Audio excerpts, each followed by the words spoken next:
আজি আমাৰ কাৰণে এটা অতি আনন্দৰ দিন। আমি গুৱাহাটী এটা high performance sports training and rehabilitation centre Shri Abhinav বৃন্দাৰ লগত কথা পাতি স্থাপন কৰিছিলোঁ। আৰু এই যিটো চেণ্টাৰ, এই চেণ্টাৰটোৱে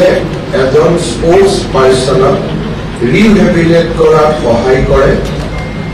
যেতিয়া ইয়াত আমি ট্ৰেইন কৰিম তেতিয়া আমি বুজি পাম যে কোন শৰীৰৰ কোন জাগাত আমি ষ্ট্ৰেছ কৰিব লাগে, কোন জাগাত আমি ষ্ট্ৰেছ কৰিব নালাগে, ইঞ্জুৰি হলে আমি কেনেকৈ ৰিহেবিলিটেশ্যন কৰিব পাৰিম, আৰু আমাৰ খেলৰ যিটো পোষ্টাৰ বা পজিশ্যনিং, সেই পজিশ্যনিং বিলাক কাৰেক্ট কৰা এই চেণ্টাৰটোৱে আমাক চাইণ্টিফিকেলি বহুত সহায় কৰে। গুৱাহাটীত এই চেণ্টাৰটো স্থাপন হোৱাৰ পিছত আমি অইল ইণ্ডিয়া লিমিটেড আৰু নুমলীগড়ে আমাক কৈছিলে যে এনেকুৱা চেণ্টাৰ এটা যোৰহাটত স্থাপন কৰিব লাগে। যোৰহাটত স্থাপন কৰাৰ পিছত আমি যোৰহাটত যেতিয়া ইনগ্ৰেট কৰিব গৈছিলো তেতিয়া মই অইল ইণ্ডিয়াৰ চেয়াৰমেন ৰঞ্জিত ৰথক কৈছিলো যে যোৰহাটত কৰিলে নহব, আমি ইয়াক আৰু এক্সপাণ্ড কৰিব লাগিব, আৰু বেচিকেলি কোকৰাঝাৰত অসমৰ আটাইতকৈ বেষ্ট স্পৰ্টিং টেলেণ্টছ আছে, গতিকে আমি কোকৰাঝাৰত ইমিডিয়েটলি এই চেণ্টাৰ এটা স্থাপন কৰিব লাগে। অইল ইণ্ডিয়া লিমিটেডৰ বহুত বেছি বিজনেছ বা কাম কোকৰাঝাৰৰ ফালে নাই বা লোৱাৰ আছামত নাই, তথাপিতো অইল ইণ্ডিয়াৰ চেয়াৰমেনে তেওঁলোকৰ বৰ্ডৰ ডিচিশ্যন লৈ NRLৰ লগত কথা পাতি এই গোটেই চেণ্টাৰটো তেওঁলোকে কৰি দিবৰ বাবে সিদ্ধান্ত লয়। এই চেণ্টাৰটোৰ আৰম্ভণি আমাক অইল ইণ্ডিয়া লিমিটেড নুমলীগড় ৰিফাইনেৰীয়ে কৰিছে, আৰু চেণ্টাৰটো মেইনটেনেন্সৰ বা ইয়াৰ যিটো ৰানিং আমি কৰিব লাগিব গোটেইখিনি অসম চৰকাৰে কৰিব। অৰ্থাৎ this is a partnership between BTC, Assam government, Numaligarh, oil India and অভিনৱ বিন্দ্ৰা হিমছেল্ফ। চ' আমি গোটেই কেইজন একলগ হৈ এই চেণ্টাৰটো আজি আমি কোকৰাঝাৰত আৰম্ভ কৰিছো। আপোনালোকে জানি ভাল পাব যে গুৱাহাটী আৰু যোৰহাটত উই হেভ অলৰেডি কমপ্লিটেড 25,000 সেশন। অৰ্থাৎ ইয়াতে স্পৰ্টছ পাৰ্চন যোৰহাট আৰু গুৱাহাটীত ইয়াত খুব ভাল ইউটিলাইজ হৈছে, আৰু it is running in over capacity. অৰ্থাৎ আমি যিমান প্লেয়াৰ্ছক একমডেট কৰিব পাৰো তাতকৈ বেছি প্লেয়াৰ্ছ একমডেট হৈছে। আৰু আমি এটা এছেছমেণ্ট কৰিছিলো যে whether this has led to some medals or not। এইবাৰ আমি দেখা পাইছো যে এই চেণ্টাৰত প্ৰশিক্ষণ লোৱা 100 প্লেয়াৰ্ছে নেশ্যনেল লেভেলত মেডেলছ পাব পাৰিছে, আৰু 300 আমাৰ ষ্টেট লেভেলত মেডেল পাব পাৰিছে। That means we can straight away link it to the performance, আৰু ইয়াতে যিসকলে এই চেণ্টাৰটো স্পৰ্টছ প্লেয়াৰে খুব ভাল কৰি ব্যৱহাৰ কৰিব, ৰিহেবিলিটেশ্যনৰ পৰা কাৰেকশ্যনৰ পৰা তেওঁলোকে বহুত বেছি সুবিধা পায়, আৰু ইঞ্জুৰি হলেও ইঞ্জুৰি ট্ৰিটমেণ্ট কৰাৰ বাবেও ইয়াত বহুত ক্ৰায়জেনিকে ধৰি বহুত বিলাক এডভান্স টেকনলজি আছে, যাক আমি আদাৰৱাইজ আমি কোকৰাঝাৰৰ দৰে টাউনত কেতিয়াও পাব নোৱাৰো। অসমে এনেকুৱা এখন ষ্টেট য'ত 3টাকৈ আমি এনেকুৱা হাই পাৰফৰ্মেন্স চেণ্টাৰ ছেট আপ কৰিছো, আন কোনো ষ্টেটতে এনেকৈ 3টাকৈ ছেট আপ নাই। ইয়াতে অভিনৱ বৃন্দাই আমাৰ অলিম্পিক ভেলু এডুকেশ্যনৰ ওপৰতো অসমত কাম কৰি আছে, আৰু মই BTCকো আহ্বান কৰিম যে পিছত অভিনৱ বৃন্দাৰ লগত কথা পাতি আমাৰ অলিম্পিক ভেলু এডিশ্যনৰ যিখিনি কাম আমি কৰি আছো it can be expanded to BTC district also. মই 2-3টা কথা কৈ সামৰণি মাৰিম। আমি অসমত স্পৰ্টছক খুব বেছি আগুৱাই দিবৰ কাৰণে চেষ্টা কৰিছো। আজি আপোনালোকে দেখিছে যে BTCৰ দুৰাণ কাপৰ পৰা কেইবাটাও মাইলষ্টন আহিছে, আমি অসমত বহুত বিলাক ন্যাশনাল ইন্টাৰন্যাশনাল চ্যাম্পিয়নশিপ কৰিছো আৰু আমাৰ প্লেয়াৰ্সও ওলাইছে এইবাৰ আমি দেখিছো যে আমি যেতিয়া খেল মহাৰণ পাতিছিলো অলমোস্ট 23 lakhs 73 lakhs প্লেয়াৰ্সে খেল মহাৰণত পাৰ্টিসিপেট কৰিছিল যেতিয়া আমি ট্যালেন্ট সাৰ্চৰ ফালে চাওঁ যে পাৰ্টিসিপেশন এন্ড prospect আমি প্ৰত্যেক বছৰে 500 to 700 prospect দেখা পাওঁ কিন্তু আমি prospect খিনিক নাৰ্চাৰ কৰিব পৰা নাই কাৰণ আমাৰ ইয়াত হোষ্টেলৰ দৰে কোচৰ দৰে বহুত বিলাক আমি স্পোৰ্টস ইনফ্ৰাস্ট্ৰাকচাৰ আমি বনাব লাগিব এইবাৰ আমি অসম চৰকাৰে এটা কামত আগবাঢ়িছো যে খেল মহাৰণ আৰু বাকি ফালৰ পৰা আমি যিমান ট্যালেন্ট দেখা পাম সেই ট্যালেন্টৰ বাবে আমি 2000 ৰেসিডেন্সিয়েল ক্যাপাসিটি কৰিব খুজিছো যাতে তেওঁলোকক আমি আবাসিকভাৱে ৰাখি তেওঁলোকক আমি ফাৰ্ডাৰ ট্ৰেইন কৰিব পাৰো গ্ৰুম কৰিব পাৰো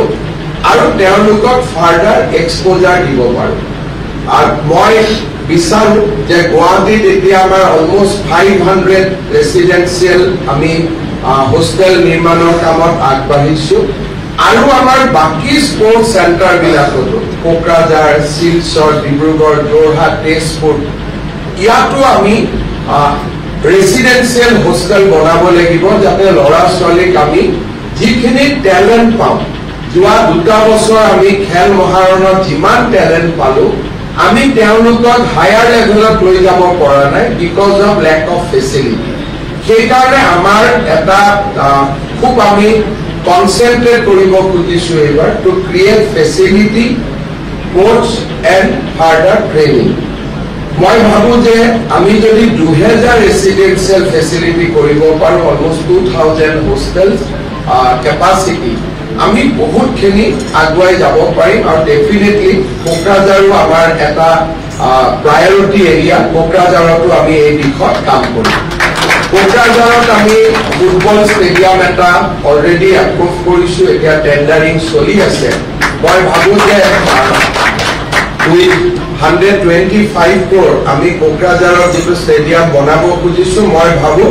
যে এই বছৰতে আমি তাৰো কাম আৰম্ভ কৰিব পাৰিম it is in the tender stage আৰু মই ভাবো যে আমি এই বছৰতে খুব ধুনীয়া কৰি ফাউণ্ডেশ্যন ষ্টন লে কৰি আমি কাম হাতত ল'ব পাৰিম এই যেটো সেন্টাৰ আছে ইয়াৰ আৰু এটা হায়াৰ মুড আছে যেটো মুডত আমি মেডিকেল কলেজত যদি ইয়াক সেটআপ কৰো আমি নিউৰোলজিক্যাল ডিসঅৰ্ডাৰ আৰু বিভিন্ন ধৰণৰ ফিজিক্যাল ডিসঅৰ্ডাৰও আমি ট্ৰিট কৰিব পাৰো আমি অসম গভৰ্ণমেণ্টে অলৰেডি আমি চিন্তা কৰিছো যে এটা ইয়াতকৈ ডাঙৰ সেন্টাৰ এটা আমি মেডিকেল কলেজ বিলাকৰ লগত সেটআপ কৰিব পাৰো নেকি কাৰণ মেডিকেল কলেজত মেডিসিনে যিমান মানুহক নিউৰোলজিক্যাল বা অৰ্থপেডিক নিউৰোলজিক আপোনালোকে জানে আজিকালি বহুত বিলাক নিউৰোলজিক্যাল ডিসঅৰ্ডাৰৰ পেশেন্ট আছে যাক কনস্ট্যান্ট ফিজিওথেৰাপি লাগে আৰু হায়াৰ ডিগ্ৰী অফ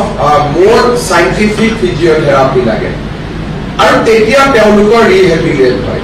সেইকাৰণে আমি অভিনৱ ইন্দ্ৰাৰ লগত কাম কৰি আছো যে আমাৰ মেডিকেল কলেজ বিলাকতো আমি এনেকুৱা ৰিহেব সেন্টাৰ কৰিব পাৰো মই অল ইণ্ডিয়া আৰু এনআৰএলৰ লগতো আমি কথা পাতি আছো যে আমাৰ লাহে লাহে অসমৰ মেডিকেল কলেজ বিলাকতো পেশেন্টৰ কাৰণে স্পোৰ্টস পাৰ্সনৰ কাৰণে নহয় ফ্ৰম দা এংগল অফ ৰিহেবিলিটেশন আমি এনেকুৱা এটা সেন্টাৰ আমি হস্পিটাল বিলাকলৈকে এক্সপান্ড কৰাৰ কাৰণে মই ভাবো যে নেক্সট 2-3 ইয়াৰ্ছত আমি অভিনৱ ইন্দ্ৰাৰ লগত লগ লাগি আৰু বহুত কাম কৰিব পাৰিম I thanks Abhinav for taking out time and visit Kokrajhar and I hope that this partnership will continue and will excel further and this will be definitely help our sports players a lot. My request will be that every sports person, every players must utilize this center. This is one of the best rehab center. No other rehab center in the country can compete with this. As of now, this is the best rehab center with all latest equipment because this has come in the recent times. So obviously, all centers they become little older. Every day there are new machines, new innovation. So Kokrajhar Center is the latest center, and we can access to various state-of-art machines, various state-of-art equipment. I request all the sports organizers to use this facility to the fullest extent. মই আকৌ এবাৰ PPC-ক ধন্যবাদ জনাইছোঁ যে in the heart of Kokrajhar town ইমান ধুনীয়া facility এটা আমাক দিয়াৰ কাৰণে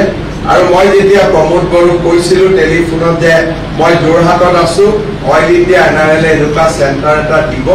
তুমি মোক কোকৰাঝাৰৰ মাটি আৰু ঘৰটো খালি কৰি দিয়া হি ইমিডিয়েটলি সেজ যে দাদা মই কৰিম and today you have seen the result মই প্ৰমোদ বড়ো ডাঙৰীয়া আৰু বহুত ধন্যবাদ জনাইছোঁ আৰু মই ভাবোঁ যে এই চেণ্টাৰটোৱে কোকৰাঝাৰৰ ক্ৰীড়া ইতিহাসত আৰু অধিক গৰিমামণ্ডিত কৰিব বহুত ধন্যবাদ জয় হিন্দ বন্দে মাতৰম ফিজিকেল এডুকেশ্যন বিষয়ত ডিগ্ৰী পাঠ্যক্ৰমৰ কাৰণে অসম তথা উত্তৰ পূৰ্বাঞ্চলৰ প্ৰথমখন শিক্ষানুষ্ঠান অভিৰুচি ইনষ্টিটিউট অৱ ফিজিকেল এডুকেশ্যন 2 বছৰীয়া ফিজিকেল এডুকেশ্যনৰ BPEd পাঠ্যক্ৰম আৰু 4 বছৰীয়া BPES পাঠ্যক্ৰমৰ বাবে নামভৰ্তি চলি আছে বিতংকৈ জানিবৰ বাবে আজি যোগাযোগ কৰক যোগাযোগৰ নম্বৰসমূহ হৈছে 9435100098 7002233540 88765210988 website www.aipguwahati.in